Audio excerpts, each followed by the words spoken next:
We live in a time where masculinity is shamed and men don't know what it means to be a man. As a pastor and counselor, I've spent the better part of my life equipping and training others. My goal with this show is to translate my hard-earned experience into tools and tactics to help you become stronger as a man. This is the BraveCo podcast. I'm your host, Jason Vellet.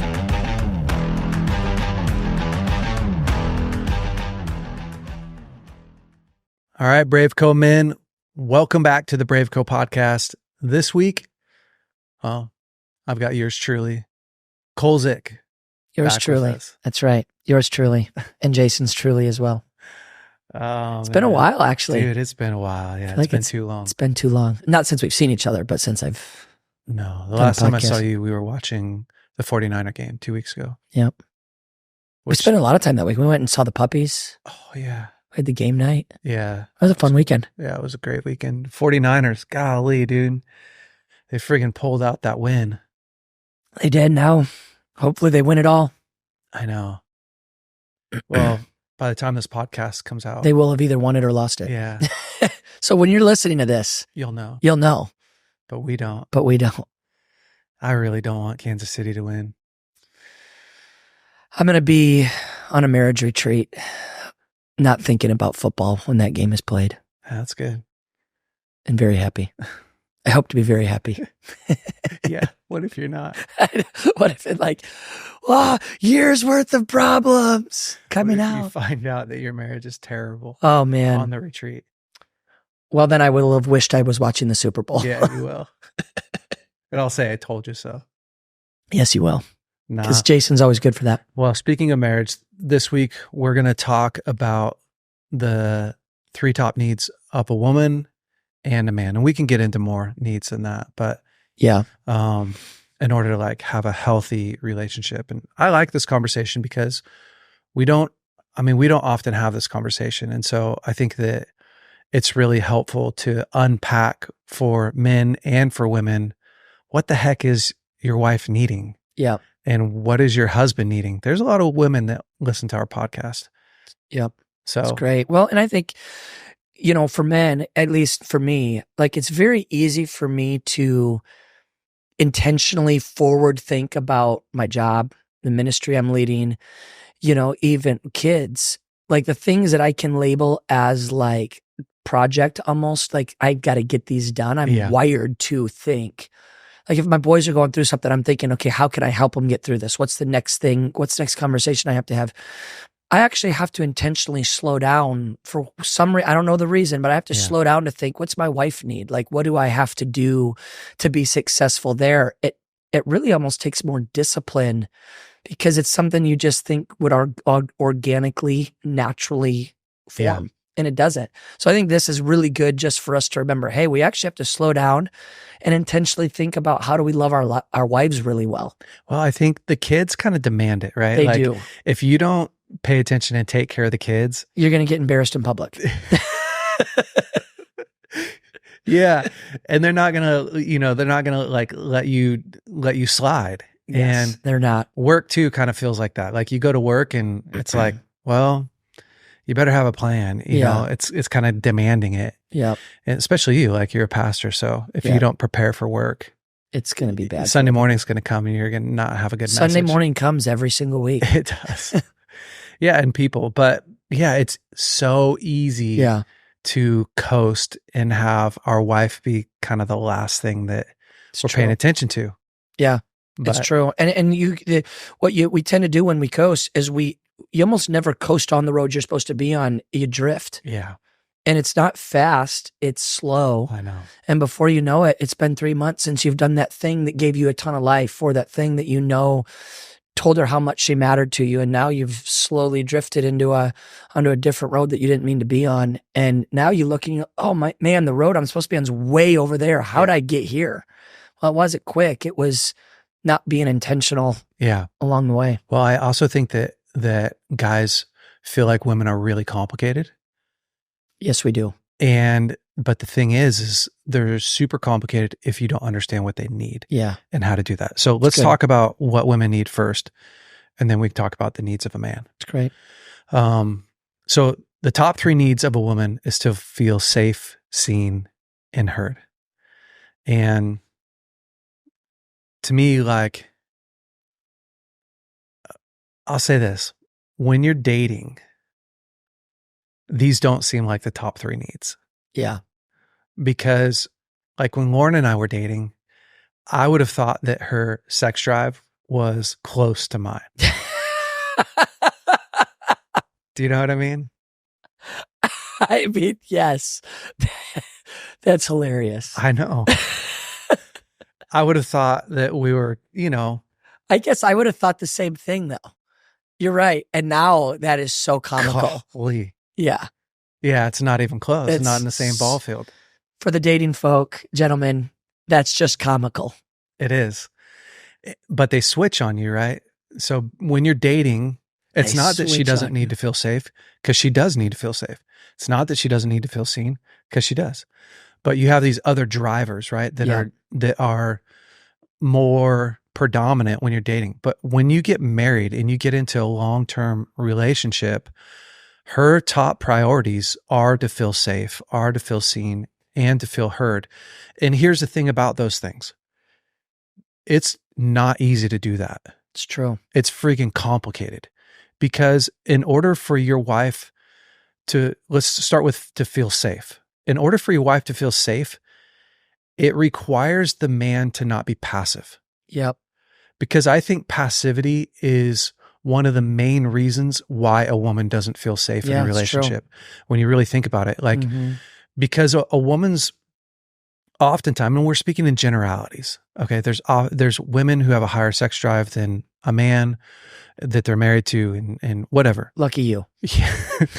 Yeah. But for the most part, when a man's passive, what happens, there's 2 things that happen right away. One is it creates a bunch of anxiety in the relationship, because she's wondering, am I going to be led? Are you strong enough to lead me? Are you going to take care of me? Yeah. Are you going to step up? Am I going to be alone raising these kids? And a woman's fear of being alone in the partnership is massive. Yeah. Her fear that she's going to have to do it all by herself. It's like that's right at the top of fears for women. And so when a guy's passive, often women do one of 2 things. They're either going to just back up, or most common though is they're going to take control. Yeah. And when your wife takes control, it's not from a place of like, oh, I really love you, I'm just going to cover this area. It's usually out of a place of fear, right? Yeah. And so then you feel like you have 2 moms.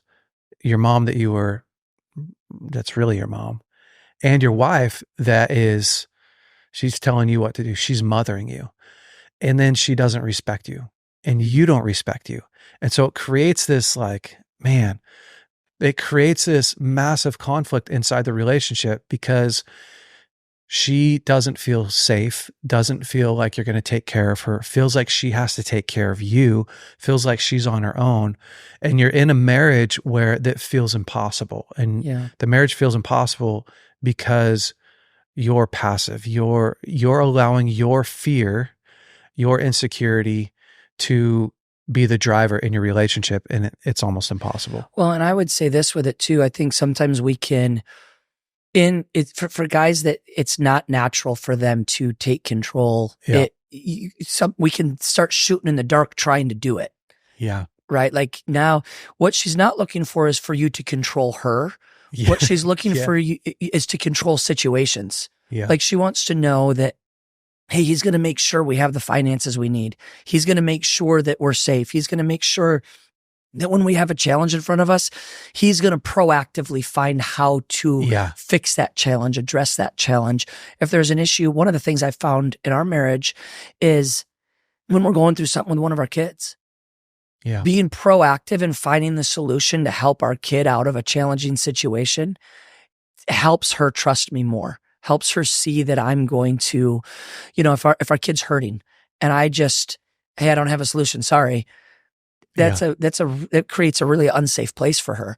If one of our kids is hurting and I say, yeah, he's hurting, we're going to sit down with Jay this week, she then automatically feels more safe because I'm taking control of the moment or the situation or the need. Don't overreact and start telling your wife what to do, thinking that's communicating assertiveness. Yeah. She's actually looking for assertiveness over the situation and know, hey, he's actively figuring out how to solve the challenges in our life. And that creates a lot of safety. Yeah, it's so true. The ability to take action, even if you don't know how to solve it, right? You're in the game with her. You're communicating like, hey, this thing's a problem. Like we had a roof leak the other day. And honestly, like we have a tile roof. I'm not the guy to fix that. Yeah. So my wife, she's all of a sudden, she's like, I feel like our house is a sponge just soaking up all this water, right? She's afraid. And if I ignore that, that just gets louder. Yeah. And she gets more afraid. Yep. But me going, okay, I'm going to call a roofer. I'm going to have them come out. I'm going to game plan it. There's lots of things that I don't know how to solve on my own. Yep. Because I think a lot of guys feel this pressure to know you how don't have do to stuff. be the one to solve it. You have to be the one that's making a plan, that's actively making a plan. And honestly, your wife may have the best plan, but it's your job to initiate that. Yeah. To go, hey, what are we going to do for this? Do you have any thoughts? I've got some thoughts, and to brainstorm through that, not being passive and stepping up, being assertive. So the word that we're looking for there is assertive. Yeah. Where I lend my strength to you, she's going to lend her strength to me, and we're going to solve this piece. It's great. I mean, we just could have solved a lot of marriages just in that one part of this. It's possible. You're welcome. Yeah. So if you're struggling with passivity, most often it's because you feel powerless in an area or you don't have confidence in an area. There's a lot of areas where I feel powerless and unconfident. Mm-hmm. That can't be a reason for me not to do something. Yeah, it's true. It really can't. It's okay. Even though I'm feeling this way, what am I going to do? Yeah. And to go after it, tackle it. Yeah. And that's where, like, if you have guy friends too, it really helps because all of a sudden, like even something stupid, like for the roofer, I sent it out to a group text that has 12 guys on it, just 12 of my friends in Reading. And right away, like I got, I don't know, 4 or 5 guys that were like, oh, call use this guy, use this guy, do this thing. And now I've got the strength of all these men that are actually helping me, which is awesome. Yeah. The next one, to feel seen. Now, to me, and you can jump in if you want on of course, on any of these, but to me, the feel seen, you ever, I talk to guys a lot about this, like, well, maybe it's more on the known, but even seen, like they grow up with their parents their whole entire life, but they don't feel like they know them. Yeah. You know what I mean? Like, I don't really know who my dad was. And that seen and known piece to me is all about, do I understand you? Am I present and caught up in your day-to-day life? Absolutely. Do I understand what you go through on a regular basis? And am I a good partner with you in that? And the thing about a woman is, like, a lot of guys are so much simpler in this because, like, we have less words. We have for the most part, we have less need to share every day. A woman, she's going to change. Like, my wife's going to change from last night to this morning, what she's feeling, what she needs, what she's thinking. Yeah. And my ability to really track with her on that and to understand and to open her up emotionally with good questions and proactive listening and being patient is massive. It's good. Well, and it's funny, when you're learning how to see your wife, you're probably going to not see her well a lot of times. Yeah. You know, it's Kate and I we've been together, we've been married for almost 17 years, together for 20 because we dated for quite a while first. And there's a funny little dynamic is we went through years where it didn't matter what gift I bought her, she hated it. Yeah. And I love buying gifts. Like it's one of my, like when we do each year for Christmas, we ask the kids a couple things that they want. And then I try to get each kid one thing they didn't ask for, wasn't on their list, but they would love. Same with Caitlin. Like it's just kind of a fun thing I like to do. And no lie, until last Christmas, I don't know that she ever liked one of the gifts. Bro. And I was working hard, Jay. Like she liked this show called Cold Case. So I went and found this like special edition Cold Case DVD that was from when they were winning an award, and it was Cold Play? No, Cold Case. It's an old TV show. Okay. It's not even around anymore. This is like 10 years ago. Yeah. Right. Yeah. Like I'm not talking I was getting her vacuums and expected her to like it. I'm like, I'm working hard. She, so I get her this Cold Case. It's like what the judges at the Golden Globes were sent this. They watched it to then vote. Like, I'm like, oh, this is really cool. Didn't like it. Zero. She wanted these charm bracelets. So I went and got her the charm bracelets. Yeah. Didn't like the charms. So the next holiday, I literally go and buy her a different set of charm bracelets. And she didn't like those charms either. Fail. Like just one failure after another failure. And to be honest, I went through a couple years where I'm like, here's cash. Bro, I did that too. I'm like, I don't even want to try. Horrible. I'm done. That's a bad idea. Like, here's cash. Get you a gift card. Here's a $100 Visa gift card. Go buy what you want. I filled the stocking up one time with $1 bills. There's like $300 in there. Bro, it was one of our worst Christmases, dude. She was so upset. She's like, you gave me my money. Well, and in the worst way, because you just have a whole bunch of ones now. She's pulling it out. It's almost just like... And that's what I would have wanted, right? Like, I'd have been stoked to get 300 bucks. She was... That is so funny. So last year, I finally get her one that she just loves. It's this winter coat. She loves it, But I will say that even as dumb as it sounds, the journey and the attentiveness it takes for me to crack that code is actually really important. Like it's easy for me to get tempted into saying you're high maintenance, you're hard to please, or I can realize I'm on this journey of learning her and seeing her. And it was when I got her this coat, as dumb as this sounds, she was like, wow, thank you. Like it actually meant more than just the gift. Yeah. I had worked hard to understand her, to see her, and to identify, hey, she would love this. I picked the right color. I picked the right type. Like I crushed it. That's awesome. Took me 17 years, but I crushed it. You got it. But that's it, right? Like, and now there's lots of little things that I've learned over the years. When if we're going to speak somewhere, getting her coming into the room with an iced coffee, she's like, oh my gosh, how'd you know? Well, I know you. Yeah. Like I've paid attention enough to know I see you.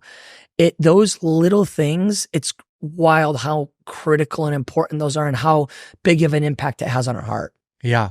So I keep lists on my phone of things that she says, throughout the year that she likes. That's a great idea. And I've done that for a long time. And that seen and known piece is I am keeping track of you. Yeah. I understand you. That's great. Following what you love. Communicates value. Yeah. Communicates so much value. Yeah. And because the deal is like your wife's anxiety lowers and lowers the more she feels known and seen by you. And if she doesn't feel known and seen by you, she doesn't trust you. Yeah. That anxiety raises. And she constantly, again, feels like she has to cover for the things that you're going to miss. Yeah. And so I often think too that guys feel like, man, I gotta buy all these big things for my girl to feel seen and cared for. And you don't. For me, a lot of the seen and known is in text messages throughout my day. Like yesterday, I was teaching like a master class, and in the middle of it, some guys, I was listening to some guys talk, and I just thought, I'm going to send my wife a text. Yeah, it's great. And just let her know that I'm thinking about her right now. Like that makes her day. Yeah. When I come home, the first thing I ask my wife when I come home is, how did Liam sleep? He's 2. Yeah. because I'm trying to figure out, where's he at? Where are we at? What does she need? How did Edie sleep? For their naps, and what's the plan? Like, I'm trying to partner with her to see where she's at, to fill in the gaps, because I'm her partner. Yeah, it's good. And so I think for guys, a lot of it for your woman is, are you studying her? Yeah. Are you paying attention? And then are you intentional to anticipate the need? Yep. Well, and I would even say learning to notice and acknowledge something that maybe doesn't matter to you, but it was big for her. Oh yeah. Right? Like, there was a season where Kate was at home and she wasn't in the office, and she'd work to have the house clean when I came home, which I'm like, great. But if the house is dirty, I also don't care. Yeah. Like, it doesn't matter to me. Mhm. Like, I'm chilling. Doesn't matter like it matters to her. Doesn't matter like it matters to her. Right? Like, Yeah. I don't want the house to be like disgusting. Yeah. But like, if there's stuff on the counter, it's like, Yep. So I'd come home during that season and she'd have the kitchen perfect, the house perfect. And I'd walk in, and I had to actually teach myself to say something and acknowledge that. Finding those types of things that maybe are like secondary to you, that are primary to her, making sure that you're saying something and talking about that and noticing that, like, oh, wow, baby, kitchen looks great. She'll literally thank me for thanking her. Yeah. Because it matters that much. 100%. It's that affirmation. Yep. Right. Your wife, a massive part of her feeling seen and known is the affirmation.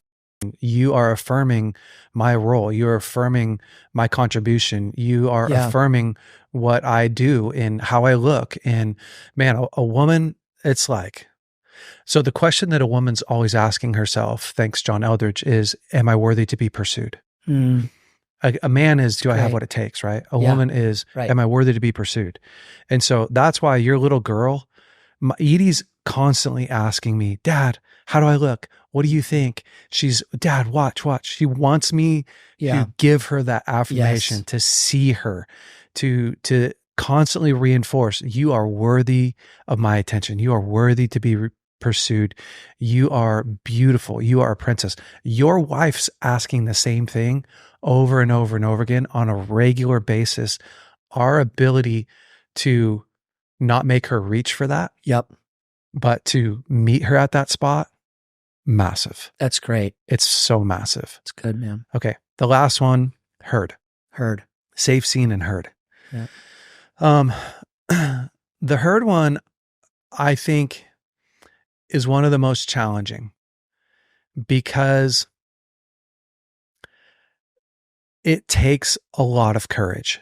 Yeah, it does. To hear your wife, because it's not like, to hear her isn't just to listen to her words or to listen to her ideas, which, it's to listen to her emotions and her fears and her concerns.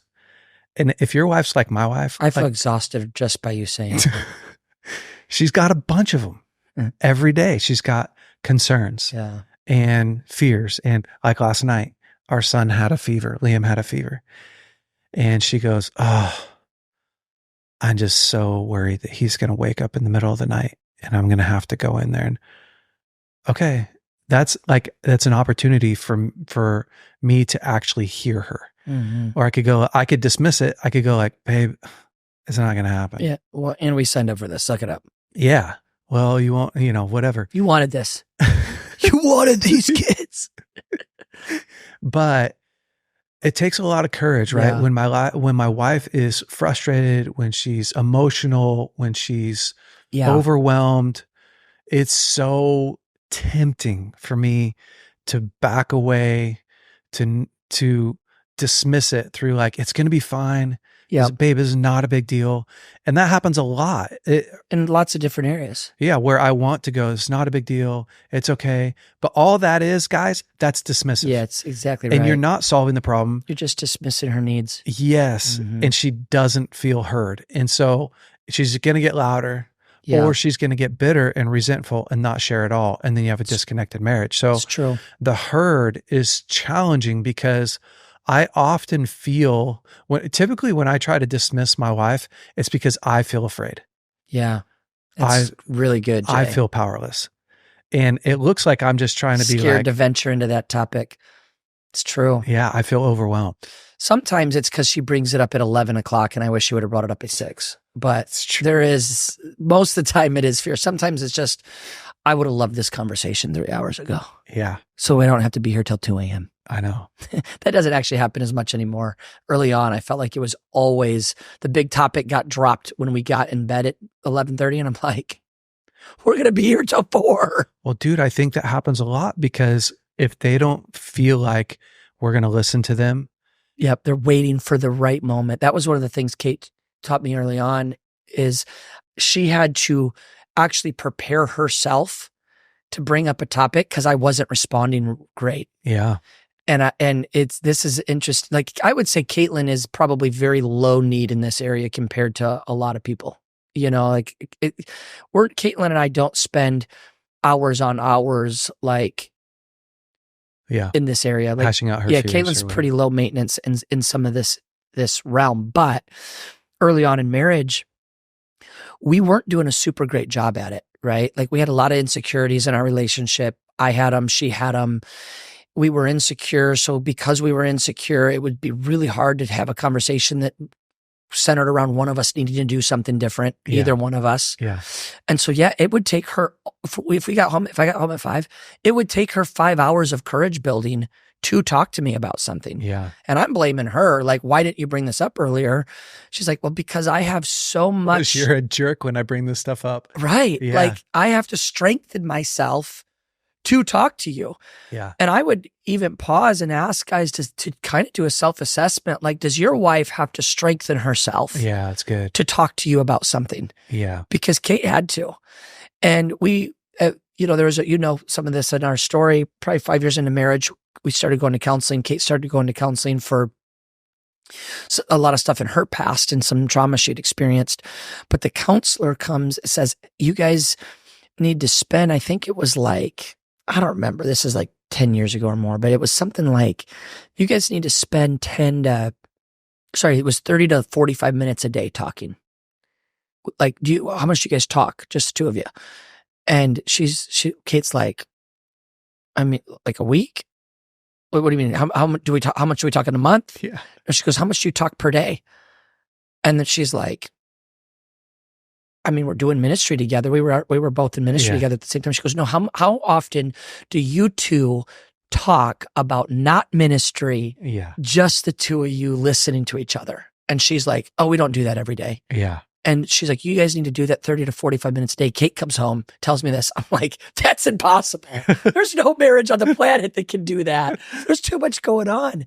And now I look back and think, dear Father, how did I not think that? Not only did I think that was impossible, how did I not realize how critical that is? Yeah. Like, that's a necessity. We have to be connecting daily. Yeah. So thankfully, if I hadn't grown, we would not be together probably. Yeah. Thankfully, it's probably true. I've grown through that.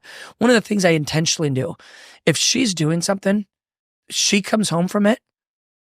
If I'm watching TV, pause. Hey, how'd it go? Yeah. Tell me about it. What happened? Like this last week, she had a women's night and I'm listening to all of the women that were there, what she said to those women, what they said to her. And I would say I've learned to even enjoy it. Like I can't wait to get her update on what she just did and hear her and hear how she likes it and not make her feel like you've got to, one of the things for years, she was like, I feel like I have to rush when I'm talking to you. Like Lauren, if I can't keep your attention and keep you entertained, you're going to check out instantly. Yeah. And I got to and so one of the things I've tried to do to restrain myself is I'll leave it when she's done. And it's not like, hey, are you finished? Hey, that's awesome. What else happened? Yeah. Anything else happen? Where I'm intentionally asking questions so that she knows here's a crazy thought. I want her to know I want to be in the conversation. Yeah. Because if she thinks I don't want to be there, she's not going to open up. Yeah. She's not going to share her heart. Right. And the reality of it is, even for time-wise, you can actually turn what would have been a 2-hour conversation into 30 minutes just by caring. It's true. Yeah. You're going to be there a whole lot longer if And the true. conversation is going to be a whole lot harder if you're not active 100%. and paying And attention. it took me a lot of, as you would imagine, Jay, it took me years. Me too, honestly. Even with my wife, who's not a really high maintenance person in this area, it took me years to get to the point where I was doing it well and training myself to really engage there and love that. But I'm so glad. I mean, there isn't a day goes by that Caitlin and I don't deeply connect. Yeah. Now. Well, the other piece to that is, guys, you have to learn how to emotionally connect. Yes. Because that herd is also, she wants to know what's going on inside of you. Yep. It's not a one-sided relationship. And often guys have a hard time, even myself, sharing my emotions, actually going, I felt a lot of fear today, or I felt a lot of shame, or I felt angry today, or I feel powerless in this area. But that's the Velcro, right? That she can attach to. Yeah. That's where the bond happens. And it's supposed to happen every day. Yep. Not once in a while. And so our ability to know her and to see her and to hear her is our ability to also open up and be that place where she can know and see us. Yep. And that's part of what makes her feel safe in the relationship. And so, but you're going to have to check your ego at the door, and you're going to have to be brave, because those conversations aren't easy. Yeah. And I do think a key that you said is guys have to check themselves to see, how am I responding when my wife brings stuff up? Yeah. Because if you're responding like an a-hole. Yeah. And you're just thinking about something else, trying to get through it, trying to suffer through the conversation. It's not going to go good. You're actually going to accomplish nothing, and you're actually going to hurt your relationship more. Well, you end up in a disconnected relationship, right? And so we often don't know that we're doing that. We're not super aware, but I used to make my wife rush too. Yeah. Through it. Like, come, get to just give me the facts. Yeah. Cause she wants to go the long way around. Yeah, she does. But this is our quality time. Yeah. And I will, just as a bonus, oftentimes the long way around leads to sex. It can. You know, just putting that out there. It can. The short way almost never does. Yeah. Yeah, it's true. Well, let's talk about the men, because, I think in a relationship, for men, guys are really looking for that respect. And, that's such a big piece for every man is to feel respected. And also that physical / intimate connection is huge for men as well. And then supported. And, I think I'll dive into the supported one first, because I get this question a lot. Like, how can I help my man from a woman? And the thing is, ladies, if your man feels like you support him, he'll go to hell and back for you. Yeah. If you're in his corner and you're championing him and you are praying for him and, encouraging him, asking him, how's this thing going? You're paying attention to what's important to him. That support piece is so huge. And when Lauren does that for me, honestly, she can be one of the main encouragers. She can be one of the main people in my life that actually give me courage to face everyday life. Mm-hmm. Because honestly, a lot of men, every single day takes a lot of courage. Yeah, it's true. And I sometimes don't think ladies understand or recognize the weight that a man's carrying and how much courage it takes day in and day out to friggin' hustle, to bring in an income, to tackle, carry all the weight and tackle the things that we're supposed to tackle. And that support it's huge. Yeah, it is. It's we have these friends, a couple we've been friends with for a long time, all the way back in our Sacramento years, Blake and Kelly. And I don't know if I've ever seen a wife more supportive of their husband. Wow. In every way. Wow. Even when it's joking and it doesn't matter. Sometimes you're like, okay, Kelly, shut up. He's not the greatest man in the whole world. Yeah. Like he's not the greatest at every single thing. And the way she acts, like, yeah, he is. There's nothing that another man is better than him at. Wow. Like, not that she's ever said that, but that's the way that how she acts. Yeah. And you watch it, and it's pretty stunning. Like you see that, and it's very powerful. Yeah. Right? Like the way that Kelly is convinced that Blake's the best at it. It's almost like the kid that thinks dad's the superhero and he's good at everything and he can do no wrong. To have a wife that's that supportive is, it's given Blake strength in certain areas. And we're very good friends with them, so I know lots of their journey, but it's empowered Blake to even take risks he may not have taken otherwise. 100%. Right? Like I've watched him take risks and steps of faith that he maybe wouldn't have had he not known that I'm going to come home and Kelly thinks I'm the greatest no matter what. Yeah. Like she's my biggest fan. She's my, all of those things. And I feel the same with Caitlin. I feel super supported by her, but that's just one that sticks out. And I've watched them just do unbelievable thing after unbelievable thing after unbelievable thing together because of this synergy that they have. And it's pretty significant when you feel that. Well, when your wife supports you, you have the bandwidth and permission to take risks. Yeah. Calculated risks, right? It's true. But when you don't feel like your wife supports you, you feel like you're under the microscope all the time. And it's good. There's no margin to take risks, right? Because you're like, oh, she doesn't really like what I'm doing anyways. And you just become smaller and smaller and smaller, or you feel like you're fighting her. Yeah. But that support it's gigantic. For a man who's asking the question, do I have what it takes? Whew, ladies, sending that message to him in a bunch of different ways. So support can look like that small text message that says, hey, what you're doing today matters. Thank you so much. It can be asking him about, how are you feeling at work, or how are you feeling? And, just giving him encouragement and praying for him in the morning. Yep. Honestly, hey, before you go, like, let me pray over you. Yeah. Could be, small prophetic word, like anything like that.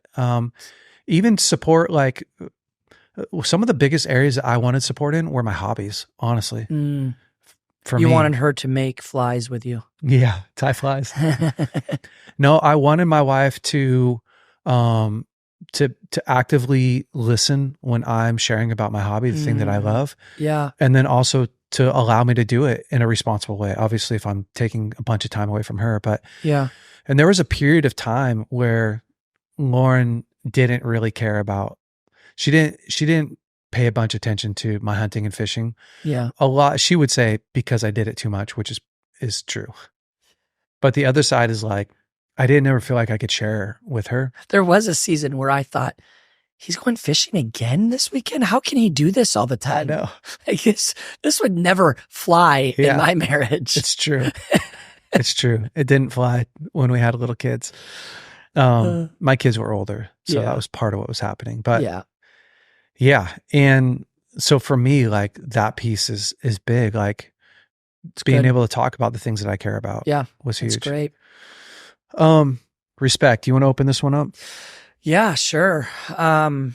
It's interesting to me on this because it does really go both ways, right? Like, there is responsibility on the wife to respect her husband. I also think there's a responsibility on the man to be respectable. Yeah. 100%. And to be respect worthy, right? And some of this is it's so intertwined. Yeah. It's not just as simple as you can compartmentalize, hear my wife, see my wife, support my husband. One thing leads to the other. Yeah. Right. When I'm hearing my wife and I'm seeing my wife, I'm actually going to naturally give her the desire to have respect for me. Yeah. Right. When I'm assertive and I am not passive and I'm making sure she feels safe, that actually activates respect that doesn't have to be conscious. Yeah. And respect is such a unique thing because there's really two types. Here's the example. We moved up here 6.5 years ago.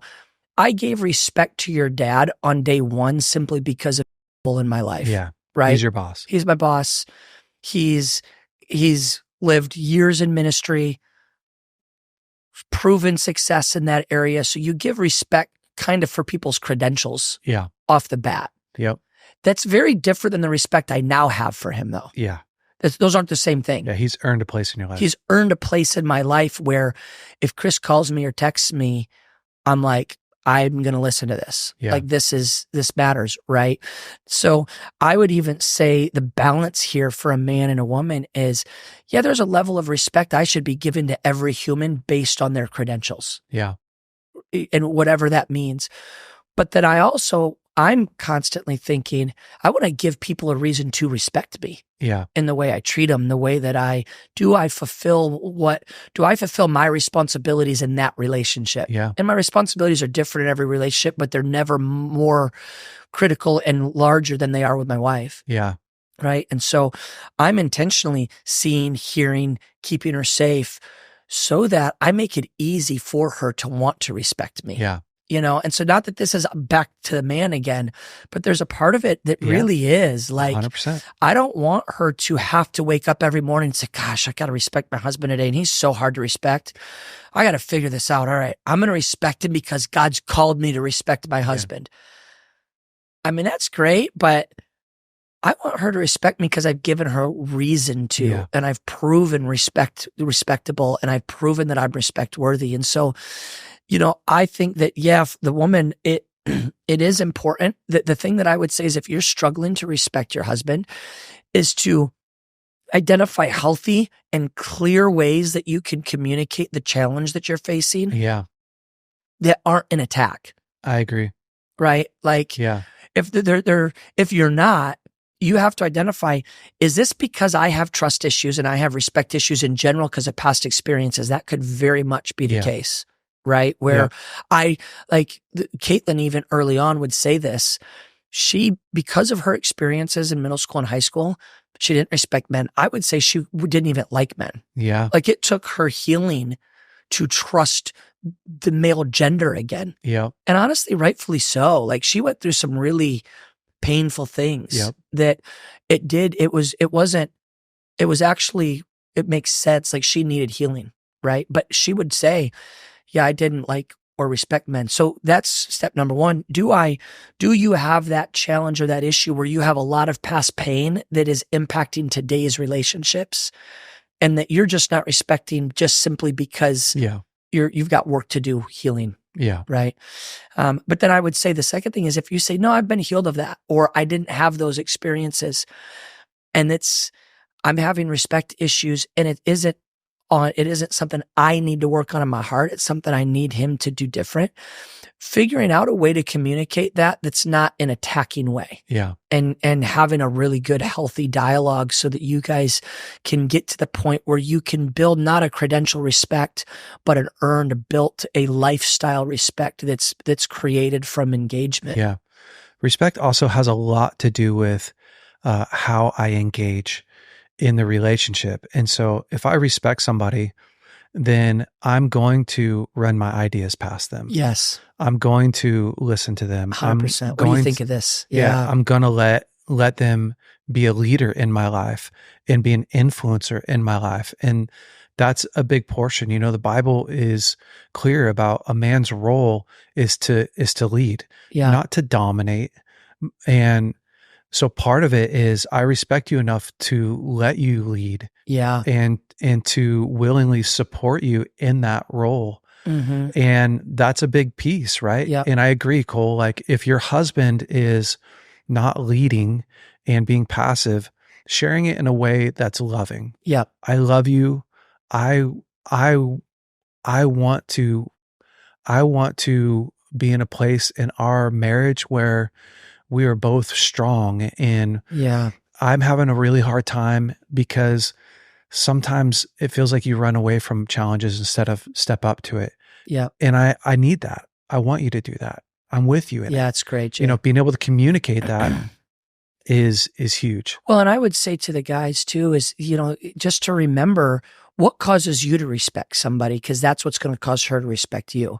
You think about what the things, again, using your dad as an analogy, because it's, he's been my boss and now he's not my boss, but I still have high respect. It's because of what I've watched him do. Yeah. So your respect is going to grow, your wives and your kids for you when they what are they watching you do? Yeah. What are they seeing you? I watch your dad and how he treats people in leadership meetings. I watch him how he has interacted and loved his family well. I get to see him, and those things say, oh man, I'm past a credential respect for him. Yeah. I've seen him manage his life this way. I respect the crud out of that. Like, whoa. Yeah, he's making some hard decisions. He does. He makes hard decisions. He makes them well. He listens to the Lord, right? Like all those things are what draws me there. Yeah. Well, it's no different with a wife or a spouse. So I think even the challenge to the men is take an inventory of what your wife and kids are watching you do. Yeah. Because that's probably what's determining, do they respect you? Are they watching you build great habits or have great habits or lead well? Or are you giving them reasons to respect in the way that you lead, the way that you're not passive? And that helps you really, it'll actually start solving some of these other issues too. It's true. Yeah, dude. The last one, which is the physical and intimate connection. So the things that guys need. Guys are naturally more driven towards touch, physical touch, and have a higher sex drive. And there's something that happens. Like I've told Lauren this before. Like sexual intimacy does something for me with her that nothing else does. Mm-hmm. Like when Lauren and I are intimate, I feel connected and bonded to her. Like that protection thing that I want to see her, I want to know her. It like fuels that tank inside of me. And there's vasopressin. Yeah. And the oxytocin. Yeah. Literally causes you to feel protective ownership. She's mine. It's true. Yeah. And I think the other piece too is there's very few things that says I love you and I'm with you more than when Lauren like randomly comes up behind me and hugs me, holds my hand, touches my face. Like for me personally, that physical connection is such a massive way that she says, I love you. I see you. I know you. And this topic, the sexual connection topic has been so abused. Yeah. Men like, using. You're my body. Yeah. You're mine. Yeah. Totally. That it's almost like I know even talking about it, it makes women nervous and afraid to go like, hey, one of the things that your husband needs is sex. And they're like, oh crap. Because men have demanded it. I'll say the other thing too is men who struggle with a porn addiction or a sex addiction, often the wife feels like they have to give sex in order for him to stay on track. And they have to entertain, like they have to do it at a high level so that they can compete. So there's tons of resentment in this area. And that's out of brokenness, right? Like that's out of a man's brokenness. This area gets so muddied. But when we're talking about like in a healthy relationship, again, my wife's drive for sex is way lower than mine. Yeah. It's like my drive to emotionally connect is way lower than hers. Yep. It's just not the same level. Yeah. But because I love her, I do that. Yeah. And for me, like, because my wife loves me and wants to communicate that love, she's intimate with me way more than what she feels like. Totally. And it's out of a place of love and care and concern. And I know that, and it communicates, I'm with you, babe. Yeah. Well, and it's, I referenced it, but I think that this intimacy is God's primary relational glue. You think about it, Jay, it's really the only relational differentiation with your wife that you have with your family, like your parents or your siblings, right? Like you've lived with your parents and siblings, you live with your wife. Yeah. You've had family experiences with your parents and your siblings, you have them with your wife. Yeah. But you're not intimate physically with anybody besides your wife. And now as we understand, our brains actually, there's a physical response, really. There's like an actual release of chemicals that cause me to say, I feel bonded to her because my brain just released a ridiculous amount of vasopressin when we were intimate. Yeah. So for a marriage where sex becomes really infrequent, you're losing that bond. You're losing that bond. For a man, it's primarily intimacy, sexual intimacy, that vasopressin and oxytocin are released. Yeah. Whereas it's interesting with a woman, it's even released in breastfeeding. But for a man, it's the primary activity that gives you the vasopressin, and that's the main one for men. The primary activity is sexual intimacy. So if it's once a month, and I say this again for the women, if it's once a month, your man is only getting a vasopressin bonding chemical release once a month. Yeah. And just from a scientific biological standpoint, it's better for everybody if vasopressin's getting released on a regular basis, because again, none of this is, you can't do any of this compartmentalized. All of this is intertwined. Yeah, it is. Right? So when there's sexual intimacy, it's now the natural byproduct is, I want to hear her. Yeah. And I want to see her. Yeah. And then when he hears her and sees her, she's like, man, I want to be sexually intimate. True. But what happens, and I saw this in our marriage, one of us had to be willing to go first when we were hurting. Yeah. It's real. Like if one of us didn't go first when we were hurting, one of us had to get over ourselves. Yeah. Or ideally, both of us had to get over ourselves. Yeah. Because she's not having sex with me, I'm not talking to her. Not that I probably even said that verbally. Yeah. But I felt it. Internally. I'm not having sex with him because he doesn't listen to me. Yeah. Well, we can both be right all the way to disconnection. Yeah, it's true. Or one of us can say, man, I'm going to love them really well. Yeah. Knowing that doing that well tonight doesn't necessarily mean I'm going to get this other thing tonight. Yep. But I'm going to do this because this is what our marriage needs. And so just being the one to go first, to jump over that hurt is huge. Yeah. I have often told and reminded Lauren, like, you're the only woman in the entire world that I can point my sex drive at. Yep. You're it. You're the only one. So like, if you don't participate in that, I have this drive, right? Like I have this drive to be sexual, to be intimate, and like, you're it, babe. You're the one that I get to pursue over and over and over again. Obviously I need to do it in a way that's loving to her. Yeah. But also she needs to be willing to engage in that and to allow that to happen, because it's a massive part of my life, right? Yeah. That we have different needs for. So yeah, it's great. Cole, you're awesome, man. You too. Guys, hopefully this was helpful. And ladies, hopefully this was helpful for you. Yeah. If you enjoyed this podcast, we should do a marriage sex podcast with both of our wives. Let's do it. The four of us. Yeah, that'd be really fun. Okay. And just unpack our lives for everybody. Yeah, that'd be great. That'd be awkward for no one, I'm sure. Well, it would be helpful. Yeah. We don't have to give like the dirty details. You were doing the outro and I just jumped in. Listen, if you like what we're doing, share it, subscribe, leave a comment. That helps us so much. Otherwise, we will see you next week on the BraveCo podcast. Stay brave, men. Hey, BraveCo men. Hopefully you loved this week's episode. Listen, if you have not subscribed to our podcast, you are already behind. Go ahead and click right here to subscribe to our podcast. And if you have not watched last week's episode, you can click right here and watch last week's episode. And listen, if you want to upgrade your wardrobe, you can check out some of our new hats that we have in stock and all our other swag. Go to braveco.org and you can look at our store there. Have a great week. We'll see you next week.